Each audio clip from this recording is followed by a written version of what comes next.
আমাদের কুমিল্লার ভাষায় একটা কথা আছে যে অল্প পানির মাছ যদি বেশি পানিতে পড়ে তাহলে প্রথমে লট পটাইয়া আওলাই ফেলে।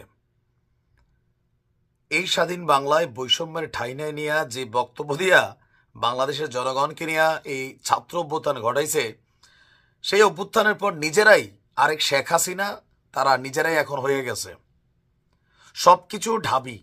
শেখ হাসিনা যেমন বলতো সবকিছু গোপালগঞ্জ টুঙ্গিপাড়া, এখানে সবকিছু ঢাবি।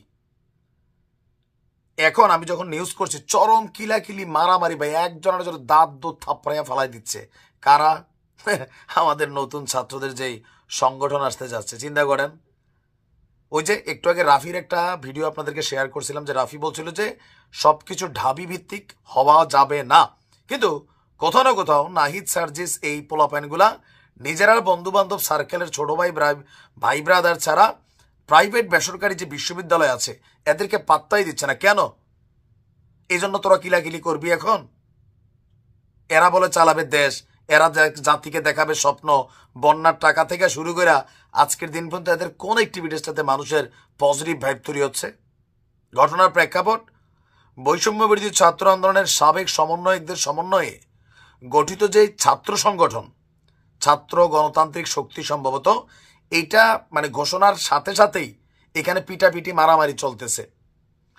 বিকাল 3টায় সংগঠনের নাম এবং কমিটির কথার ঘোষণা থাকলেও আমি যখন নিউজটি করছি এই পর্যন্ত এটা পুরাপুরি হয় নাই। কেননা 4টার দিকে বেসরকারি বিশ্ববিদ্যালয়ের কিছু শিক্ষার্থী সেখানে এসে তারা বলে যে ঢাবি বিশ্ববিদ্যালয় কেন্দ্রিক যে কমিটিটা তৈরি হচ্ছে এইটা তারা মেনে নেবেন না।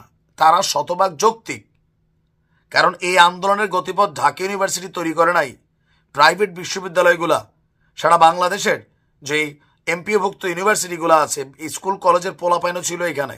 যত কমিটি খালি ঢাবি আর এই সমন্বয়ক নাহিদ সার্জিস, মানে এদের একটা টিমের বাইরে আমরা দেখছি কেউ ঢুকতে পারছে না। তো বেসরকারি বিশ্ববিদ্যালয়ের ছাত্ররা বলছে যে বেসরকারি বিশ্ববিদ্যালয় এবং সারা দেশের শিক্ষার্থীদের সমন্বয় করে এই কমিটিতে রাখতে হবে যে প্রথম এবং প্রধান পদগুলো আছে, অন্যথায় তারা এই সংগঠনটির কমিটি মেনে নেবে না।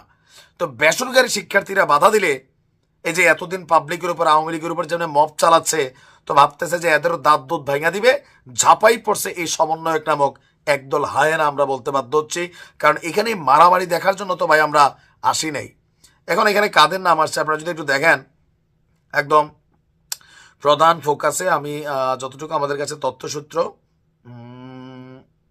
ছবিতে যাদের চেহারাটা এরা দেখছেন এতক্ষণ, এরাই হচ্ছে নতুন কমিটির মধ্যে সমন্বয়কদের যে ছাত্র সংগঠন, এটার নেতৃত্বে এরাই বৈষম্য বিরোধী, এরাই জাতীয় নাগরিক কমিটি, এরাই টেলিভিশনে কথা বলবে, এরাই গাড়ি বাড়ির মালিক হবে, সালাম পাবে, আর বাকিরা ধৈঞ্চা কেউ চিকিৎসা পাবে না। আমরা যখন এই ভিডিও করছি তখনও প্রধান উপদেষ্টার বাসভবনের সামনে জুলাই আগস্ট অভ্যুত্থানে আহত ছাত্ররা ওইখানে সমাবেশ করছেন, পুলিশ দাঁড়ায় আছে। ভাবতে পারেন, নিজেদের আখের রাজনৈতিক দল, একের পর এক টিম, বাড়ি গাড়ি, ভাই মোটামুটি এখন একটা অবস্থান।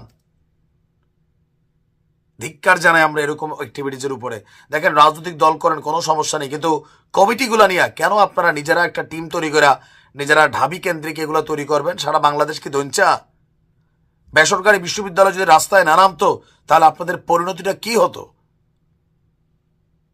এখন নিজেরা ক্ষমতায় বসার পরে উপদেষ্টাও তারা, যত পদবি আছে তারা, এরপরে এদের ভাই ব্রাদার কাছের লোক, এগুলা এগুলা আসলে আমরা দেখেন যৌক্তিক সমালোচনা করতে হবে। এখানে কাদের অবস্থান আছে, কারকে আপনারা জায়গা দিচ্ছেন? রাজনৈতিক দলগুলোর কাউকে ডাকছেন এখানে? পান নাই। এটা ইটস নট ফেয়ার। আপনারা নিজেরাই এখন বৈষম্য তৈরি করছেন, খালি কেমনে প্রধানমন্ত্রী হবেন, কেমনে কেউ মন্ত্রী হবেন, আরাম পেয়ে গেছেন। টিকবেন না, রাজপথে টিকবেন না, মাথায় রেখেন।